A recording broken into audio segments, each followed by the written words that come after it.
So it's January 12th, and it's 60-some degrees out.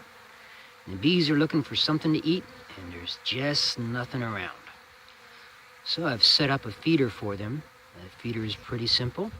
It's a chicken feeder at the base, chicken water at the base, filled with about 1/4 inch of plaster of Paris. And then the bottle is screwed in with 2-to-1 syrup. And if you look close, you can see there's a bunch of pea gravel also inside of the chicken feeder, the water bottle. Reason for that is so that the deer hearts don't drown themselves. Despite having the plaster of Paris in the base, the bees will still find a way to get into the opening and manage to drown themselves in the solution. Hence, I've put a bunch of pea gravel inside of the jar before I poured in the 2-to-1 solution. Then when you turn it upside down, that'll clog the opening enough so the bees can't get in, but the sugar syrup can get out. And they're really going to town on it. A few minutes ago, I set up a pan with a little bit of pea gravel in it, with a little bit of 2-to-1 syrup in it. Bees are more prone to drown themselves into this than they are for the chicken water setup. And I've just set it out so the girls haven't found it just yet. I put some sticks in there in the hopes to try to not drown themselves. We'll see how well that works. So here's the chicken waterer bee feeder setup I just posted up. If you look at the chicken waterer setup on its own, and you look at the opening down below here, if I were to just set this out there with sugar syrup for the bees, I'd come back at the end of the day and it would be full of drowned dead bees. So what I've done is I filled up another base with just 1/4 inch or so of plaster of Paris, just enough to block the hole. You can see it there in the back. The hole isn't totally blocked. A little bit of solution can get out. What I found is if these in the slightest opening, one way or another, the bees will find a way up into the jar. And even if I just put the ring on there, and if there's just a gap is just the right size, the bees will get inside. And while I might not have any drowned bees out here, I would still have bees inside of the jar. So to get around that, I put a handful of pea gravel, just little rocks put in there.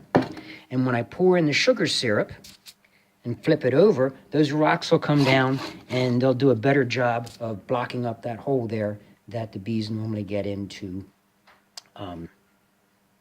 drown themselves. All right, so there is the mason jar now filled up with 2-to-1 sugar solution with my rocks inside. I'm going to screw the connections together. I've screwed that together and flipped it over. And yeah, I got some bees already investigating the area. Where's my opening on this one? There's my little tiny opening on this one. This one might be too small for the syrup to come out much, but it'll start working its way out as things warm up. The solution's a little bit cold. We've had a few cold days here, down into the single digits. There's a bee around here looking for feed somewhere. And I'm going to carry this over to where I've got the other feeder set up and see if I can reduce some of that crowding. So it's a few minutes later. I went and got a different ring with plaster of Paris. Hello, Buff. You can see the bees have just started to find this other one. Get in close on it. You see how they've come to the hole where the liquid is filling out. This is a slightly better sized ring than the one I was showing before. This will give the bees a little bit more to eat. They're doing quite a job on that other bottle. That bottle was full with 1/2 gallon of syrup yesterday, and it's about noon, so that's how much they've knocked down in half a day. They've started to find the basin. There's a few bees in it.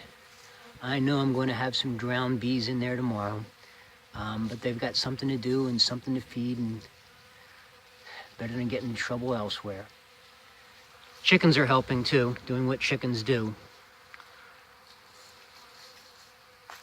Chickens and the bees kind of ignore one another except for the feed.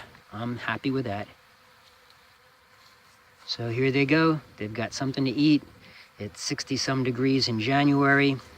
Yeah, keep them out of trouble, keep me out of trouble. So there's my bee yard. I got 8 colonies set up there, and if you look close, you might be able to see a little bit of activity. chickens around. And then from the barn, up over on the hill, is where I have the feeder set up. And that's where the girls are taking their feed right now. Straight line distance, it's probably 200 feet. We've got the barn in between.